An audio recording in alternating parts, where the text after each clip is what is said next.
Guys, welcome back to my channel. നമ്മൾ ഇന്ന് കൂന്തൽ റോസ്റ്റാണ് ഉണ്ടാക്കാൻ പോകുന്നത്. അപ്പോൾ നമുക്ക് എങ്ങനെ ക്ലീൻ ചെയ്യണമെന്ന് അമ്മ പറഞ്ഞു തരും.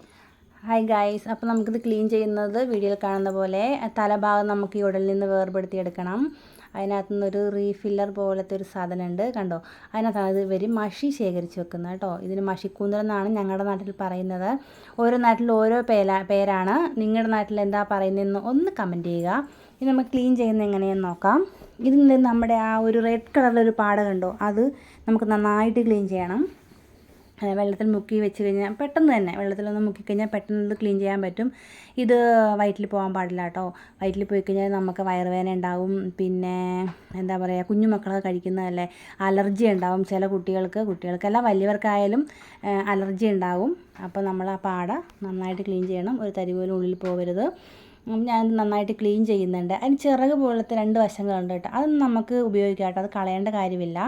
അതൊക്കെ നന്നായിട്ട് ക്ലീൻ ചെയ്തെടുത്താൽ മതി. ഓക്കെ, ഞാനത് നന്നായിട്ട് ക്ലീൻ ചെയ്യുന്നുണ്ട്. അതിൽ പാടകളെല്ലാം വൃത്തിയാക്കി കഴിഞ്ഞ് നമ്മളൊരു 3-4 പ്രാവശ്യം വെള്ളത്തിൽ കഴുകണം, എന്നാലേ ക്ലീൻ ചെയ്ത് കിട്ടുകയുള്ളൂ. പിന്നെ എന്താ പറയുക, ഇത് ഞാനിപ്പോൾ റോസ്റ്റാണ് വയ്ക്കുന്നത്. നമുക്കിത് റോസ്റ്റ് മാത്രമല്ല, വറുത്തരച്ച് കറി വയ്ക്കാം, ഇറച്ചി വയ്ക്കും പോലെ വയ്ക്കാം. ഓക്കെ, അപ്പോൾ നമ്മളിത് നെടുക ഇങ്ങനെ പൊളന്ന് കൊടുത്തിട്ടുണ്ട്. ഇതിനകത്തൊരു ജെല്ല് പോലെ ഒരു വേസ്റ്റ് ഉണ്ട്. ആ വേസ്റ്റ് നമ്മൾ കത്തി കൊണ്ട് നന്നായിട്ട് ക്ലീൻ ചെയ്ത് കളയണം. അത് നമ്മുടെ ഉള്ളിൽ പോകാൻ പാടില്ല. ഈ പാട പോലെ തന്നെ അത് നമ്മുടെ ഉള്ളിൽ പോയി കഴിഞ്ഞാൽ നമുക്ക് അലർജി ഉണ്ടാവും. അപ്പോൾ നന്നായിട്ട് ക്ലീൻ ചെയ്യുക. നല്ലപോലെ ഒരു വൃത്തിയിൽ ഒരു 3-4 വട്ടം കഴുകി എടുക്കണം. ഇനി നമുക്ക് ചെയ്യേണ്ടത് എന്താണെന്ന് വെച്ച് കഴിഞ്ഞാൽ, ഇത് നമുക്ക് കട്ട് ചെയ്യണം. കട്ട് ചെയ്യാനായിട്ട് ഓരോരുത്തർക്ക് ഓരോ രീതിയിൽ നിങ്ങൾക്ക് ഏത് ഷേപ്പാണോ ഇഷ്ടമുള്ളത് ആ ഷേപ്പിൽ കട്ട് ചെയ്തെടുക്കാം. ഓക്കെ, ഞാനപ്പോൾ എല്ലാം ക്ലീൻ ചെയ്തിട്ടുണ്ട് ഇവിടെ. ഇനി നമുക്ക് കട്ട് ചെയ്യാം. ഞാൻ സ്ക്വയർ പീസിലാണ് കട്ട് ചെയ്യുന്നത്. ഒരു മീഡിയം സൈസ് ആയതുകൊണ്ട് ഞാൻ സ്ക്വയർ പീസിലെടുത്തു. ഇനി ചെറുതാണെങ്കിൽ നല്ല റൗണ്ടായിട്ട് കിട്ടും. അത് കുക്ക് ചെയ്ത് കഴിയുമ്പോൾ നല്ല ഭംഗിയാണ് അത് കാണാൻ. നല്ല റൗണ്ടിൽ ഇങ്ങനെ കിടക്കുന്നതാണ്. പിള്ളേർക്ക് കാണുമ്പോൾ തന്നെ അവർക്ക് ഇഷ്ടമാകും. അപ്പോൾ ഞാനിത് നന്നായിട്ട് കട്ട് ചെയ്ത് ഓരോ ഇതും കട്ട് ചെയ്തെടുത്തിട്ടുണ്ട്. കട്ട് ചെയ്ത് കഴിഞ്ഞാൽ നമ്മൾ വീണ്ടും 2-3 പ്രാവശ്യം ഒന്ന് വെള്ളത്തിൽ നന്നായിട്ട് കഴുകിയെടുക്കണം. അതിൻ്റെ വേസ്റ്റൊന്നും ഉള്ളിൽ പോകാൻ പാടില്ല. വളരെ ടേസ്റ്റ് ഉള്ളതുപോലെ തന്നെ വളരെ എന്താ പറയുക, ഉള്ളിൽ പോയി കഴിഞ്ഞാൽ ബുദ്ധിമുട്ടുണ്ടാക്കുന്ന സാധനമാണ് കൂന്തൽ. ഇത് നമുക്ക് കുക്ക് ചെയ്യാം. ഞാനിവിടെ പാനാണ് എടുത്തിരിക്കുന്നത്. നിങ്ങൾക്ക് മൺചട്ടി എടുക്കാം കേട്ടോ, നല്ല ടേസ്റ്റായിരിക്കും മൺചട്ടിയിൽ വെക്കുന്നത്. അപ്പോൾ നമ്മൾ വൃത്തിയായ കൂന്തലിട്ടതിന് ശേഷം ഇതിനകത്തേക്ക് അത് മുങ്ങിക്കിടക്കാൻ പാകത്തിന് വെള്ളം ഒഴിക്കണം. അതിലേക്ക് നമ്മൾ ഒരു മീഡിയം സൈസ് കുടംപുളി 2-3 കഷ്ണമായിട്ട് കീറിയിട്ട് ഇടുക.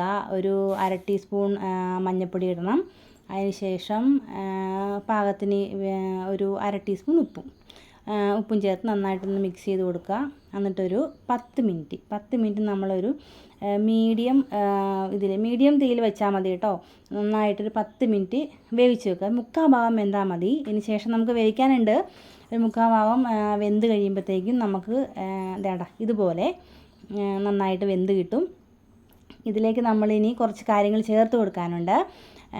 ആദ്യമായിട്ട് നമ്മൾ ആദ്യം ചെയ്യേണ്ടത് ഒരു 4-5 അല്ലി വെളുത്തുള്ളി ചതച്ചത്, ഒരു മീഡിയം സൈസ് ഇഞ്ചി ചതച്ചത് ഞാനിവിടെ അരിഞ്ഞെടുത്തിരിക്കുന്നത്. ചതക്കുവാണ് ചതച്ചത്, നിങ്ങളുടെ ഇഷ്ടത്തിന് എടുക്കാം. ഒരു 2 പച്ചമുളക് 2 മതി, കാരണം നമുക്ക് എരിവിന് മുളക് പൊടിയൊക്കെ ചേർക്കുന്നുണ്ട്. ഒരു 2 സവാള സ്ലൈസ് ചെയ്ത്. പിന്നെ ഞാനിവിടെ വെളുത്തുള്ളി തൊലി കളയാറില്ല, കാരണം തൊലി കളയാതിരിക്കുന്നതാണ് അതിൻ്റെ ഒരു ടേസ്റ്റ്. നന്നായിട്ട് വൃത്തിയായി കഴുകിയെടുത്ത് ചതച്ച് എടുത്താൽ മതി, നല്ല ടേസ്റ്റ് അതിനാണ്. ഓക്കെ, നമുക്കിതിനകത്തേക്ക് കുറച്ച് ഉപ്പുപൊടി ചേർത്ത് കൊടുക്കണം.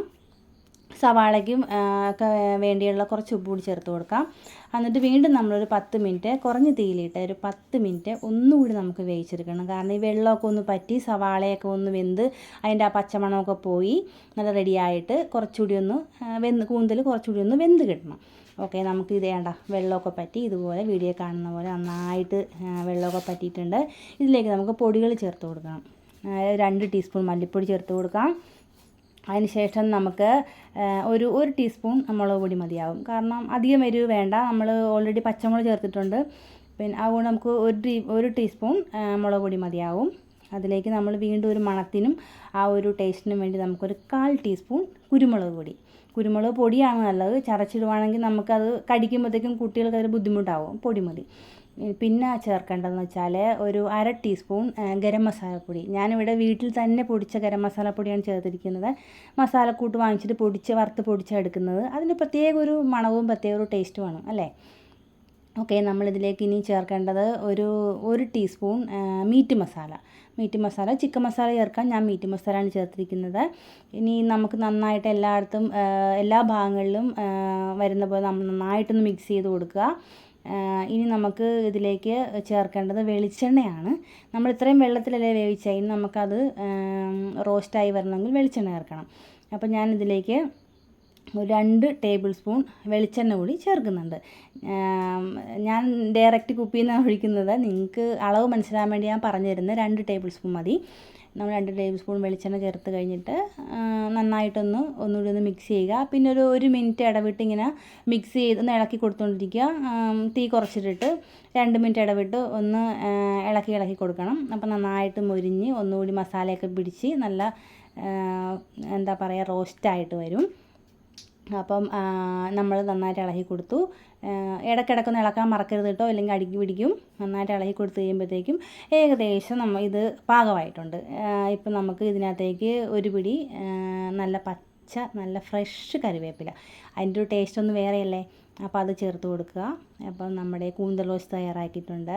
നമുക്ക് ചോറിൻ്റെ കൂടെയോ ചപ്പാത്തിയുടെ കൂടെയോ അപ്പത്തിൻ്റെ കൂടെയൊക്കെ കഴിക്കാം. പിള്ളേർക്ക് ഭയങ്കര ഇഷ്ടമുള്ള സംഭവമാണ്. അപ്പോൾ എല്ലാവരും ഒന്ന് ട്രൈ ചെയ്ത് നോക്കുക, അഭിപ്രായങ്ങൾ പറയുക, കമൻ്റ് ഇടുക. പിന്നെ മറക്കരുതേ, ക്ലീൻ ചെയ്യുമ്പോൾ നന്നായിട്ട് വൃത്തിയാക്കി ചെയ്യണം. നമ്മുടെ കുഞ്ഞുമക്കൾ കഴിക്കുന്നതാണ്. ബൈ.